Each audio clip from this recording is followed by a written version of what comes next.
Hallo almal, welkom by vandag se video. Ons gaan sleutelraamwerke ondersoek wat help om effektiewe strategieë te vorm wat in lyn is met besigheids- en organisatoriese doelwitte. Teen die einde sal jy sien hoe hierdie gereedskap slim, impakvolle besluite lei. Kom ons begin. SWOT-analise lei beleggings deur sterkpunte, swakpunte, geleenthede en bedreigings uit te lig, terwyl die gebalanseerde tellingkaarte belyn inisiatiewe met strategiese doelwitte deur middel van prestasiemaatstawe. Die McKinsey 7-raamwerk verseker belyning met struktuur, stelsels en ander organisatoriese elemente vir samehangende uitvoering.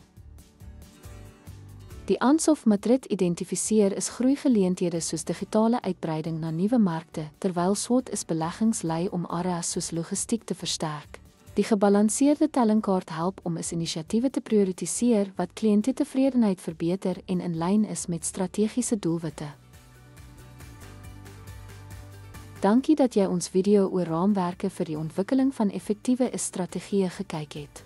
Deur met besigheids- en organisatoriese doelwitte in lyn te bring, help hierdie raamwerke om algehele sukses te dryf.